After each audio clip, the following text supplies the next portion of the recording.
안녕하세요.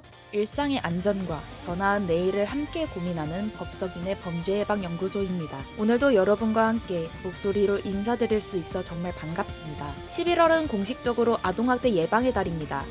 아이들이 안전하게 자라고 존중받으며 보호받을 수 있는 환경을 만들기 위해 우리 사회 모두가 함께 고민해야 하는 중요한 시기이기도 합니다. 아동학대는 뉴스에서나 볼 법한 먼 이야기처럼 느껴지지만 실제로는 우리 주변 곳곳에서 일어나고 있습니다.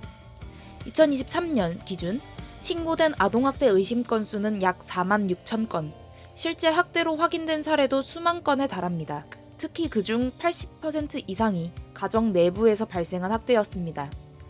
즉, 아이들이 가장 안전해야 할 공간에서 상처를 받고 있다는 의미죠. 또 하나 주목해야 할 점은 신체적 폭력뿐 아니라 정서적 학대, 방임, 성적 학대 등 보이지 않는 상처가 꾸준히 증가하고 있다는 것입니다. 요즘 애들은 버릇을 고쳐야 한다, 말을 안 들으니까 체벌이 필요하다는 오래된 인식들이 아직도 학대로 이어지는 경우가 있습니다. 하지만 훈육은 아이를 존중하는 방식이어야 하고 학대는 그 어떤 이유로도 정당화될 수 없습니다.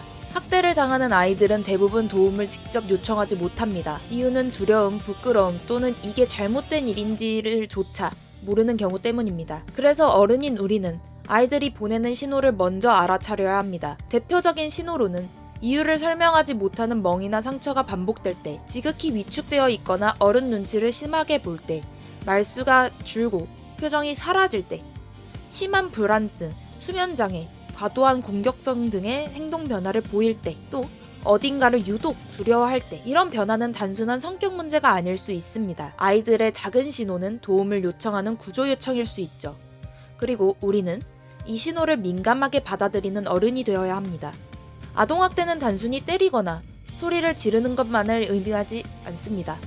정서학대는 아이를 조롱하거나 모욕하는 말을 뜻하며, 방임은 돌봄을 제공하지 않거나 아이를 장시간 혼자 두는 행위, 성적 학대는 아동을 대상으로 한 모든 형태의 성적 행위, 신체적 학대는 폭행, 체벌 혹은 아이에게 상해를 입히는 행동을 의미합니다. 이 모든 게 학대이며 아이들에게 깊고 오래가는 상처를 남깁니다. 특히 정서학대와 방임은 겉으로 드러나지 않아 더 오래 지속될 가능성이 큽니다. 우리가 아동학대를 좁게만 본다면 아이들을 보호할 수 있는 기회를 놓치게 됩니다. 아동학대 예방은 거창한 일이 아닙니다. 작은 실천이 큰 변화를 만듭니다. 첫 번째, 주변 아이들의 변화에 관심을 가지는 것. 요즘 표정이 좀 어두운데 무슨 일 있어? 혹시 힘든 일 있으면 언제든 말해도 돼. 이런 말 한마디가 아이에게 큰 힘이 됩니다.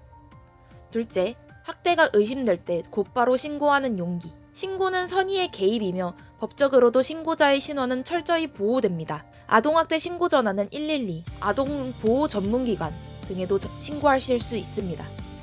신고를 고민하고 망설이는 동안 어디선가 한 아이는 계속해서 상처를 받고 있을 수 있습니다. 셋째, 아이를 대하는 태도 바꾸기. 아이는 어른의 소유물이 아니라 독립된 존재이며 존중받을 권리가 있는 사람입니다. 아이의 감정을 가볍게 넘기지 않고 작은 의견이라도 귀 기울여주는 태도, 이것이 학대를 예방하는 가장 긴밀하고 가장 확실한 방법입니다. 아동학대 예방은 단순히 범죄를 막는 것을 넘어서 우리 사회가 얼마나 따뜻하고 건강한지를 보여주는 척도입니다. 한 아이의 삶을 지키는 일, 그것은 결국 우리 모두의 책임이자 모두의 역할입니다. 오늘 이 방송을 들은 여러분이 아이들의 작은 변화에 조금 더 민감해지고 주변에서 어려움을 겪는 아이가 있다면 손을 내밀어 줄 수 있는 따뜻한 어른으로 남아주셨으면 합니다. 오늘의 이야기는 여기까지입니다. 여러분의 작은 관심이 누군가의 삶을 지킬 수 있습니다. 다음 달에도 일상의 안전을 위한 새로운 이야기로 찾아오겠습니다. 지금까지 법석인의 범죄예방연구소의 소장 유아연이었습니다.